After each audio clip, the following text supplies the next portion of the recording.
सबके अंदर बैठे परमात्मा को बार बार मेरा प्रणाम।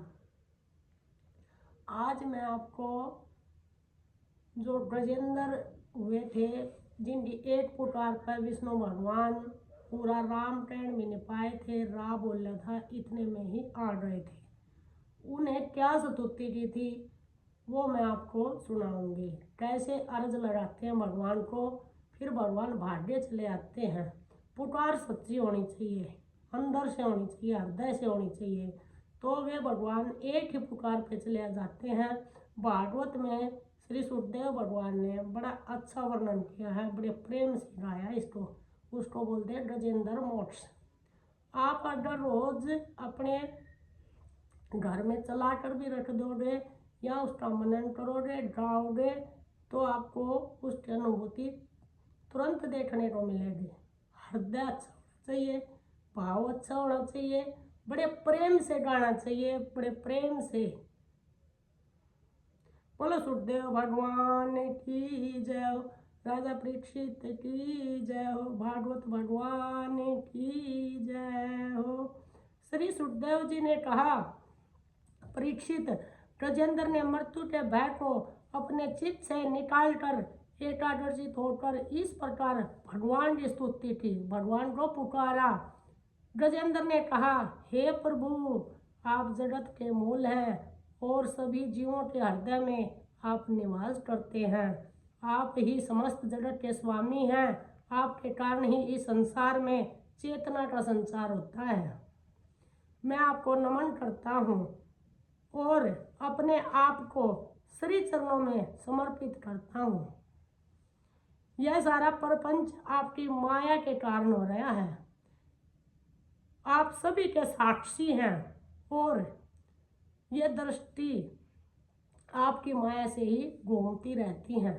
आप सबको देखने वाले हैं और ये जो सारा खेल है आपकी माया के कारण चल रहा है।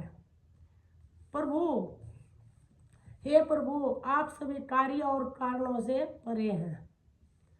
मैं आज आपकी शरण में हूँ। इस काल के मुख से मुझे बचाइए। आप मेरी रक्षा कीजिए।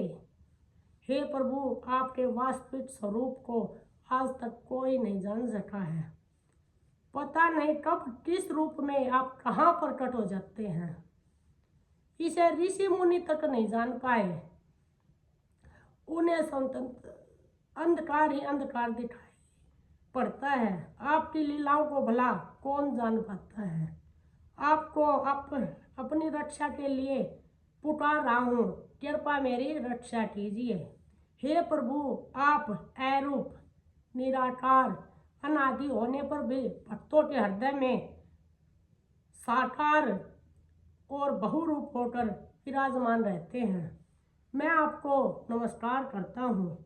विवेक की पुरुष कर्म संन्यास अथवा कर्म समर्पण भाव से आपका अपना अंतकरण शुद्ध करने के लिए आपका ध्यान करते नहीं थकते।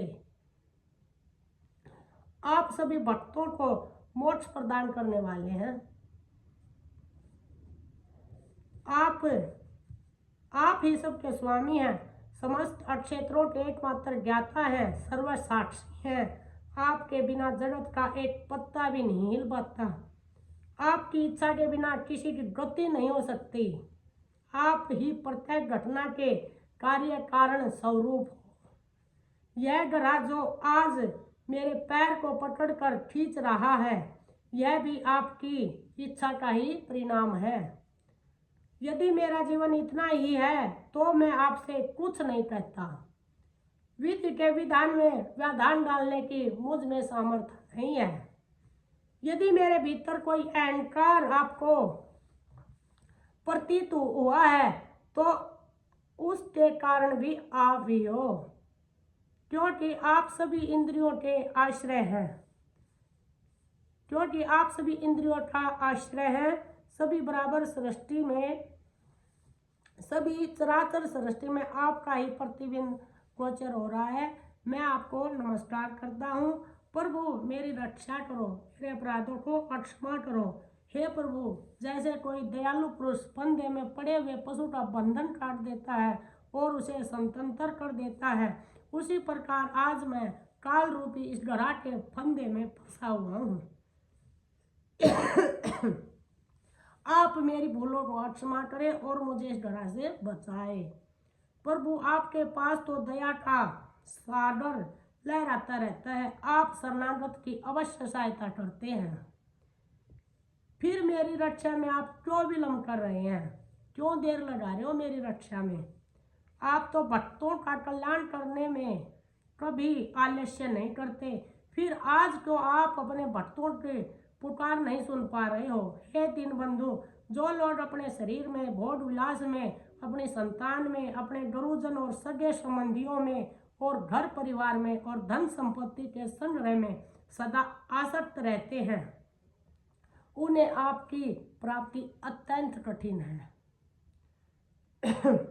संभवत मेरा भी यही अपराध है कि मैं हाथियों के समूह का गजेंद्र होने के मध्य में लीन होकर आपकी अपेक्षा करता रहा, उसी का फल आज मुझे मिल रहा है।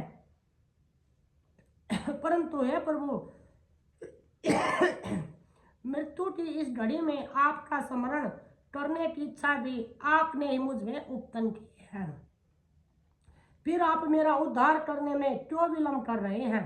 हे प्रभु, आप अविनाशी हैं, सर्वशक्तिमान हैं, निराकार हैं, इंद्रातीत हैं और अत्यंत सूक्ष्म स्वरूप हो। आध्यात्मिक योग दर्शन अथवा ज्ञान योग द्वारा पता लगाने का प्रयास ऋषि मुनि और योगी जन सदैव से करते आए हैं, परंतु भक्तों के लिए तो आप सदैव व्यक्त हैं, साकार है। मेरी कल्पना में आपका कोई रूप प्रकट नहीं हो पा रहा है, क्योंकि मैं तो पशु हूँ, मुझे बुद्धि नहीं है, भक्ति करना भी मुझे नहीं आता है। प्रभु, आप जो भी रूप है, आप उसी रूप में मुझे दर्शन दें और मेरी रक्षा करें। यदि इस पशु योनि में मैं जीना नहीं चाहता, क्योंकि अज्ञान के अंधकार ने मेरी बुद्धि को पूरी तरह से कुंद कर दिया है, मैं इस आवरण से छूटना चाहता हूँ प्रभु, परंतु काल कर्म के अनुसार यह अपने आप नहीं छूट सकता। मैंने तो आपको पुकारने के लिए अब तक जो कुछ भी कहा है, वह जंगल में भ्रमण करते हुए ऋषि मुनियों के मुख से जो भी सुना है, उसे अपनी समृद्धि से दोहरा दिया है। पता नहीं उसे दोहराने में मुझे कहाँ कहाँ त्रुटि हुई होंगी, यह मैं नहीं जानता। मैंने तो अब आपकी शरण में अपने आप को डाल दिया है, आप जैसा चाहे करें। अपनी अहम बुद्धि के कारण मैं आपके स्वरूप का नहीं जानता, बस इतना पता है कि आप सर्वशक्तिमान है। मैं तो अब आपकी शरण में हूँ।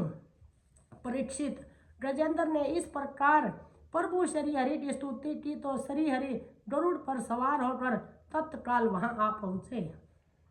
अपना सुदर्शन चक्र गधा के ऊपर छोड़ दिया, उसे गधा मारा गया और गजेंद्र का पैर छूट गया।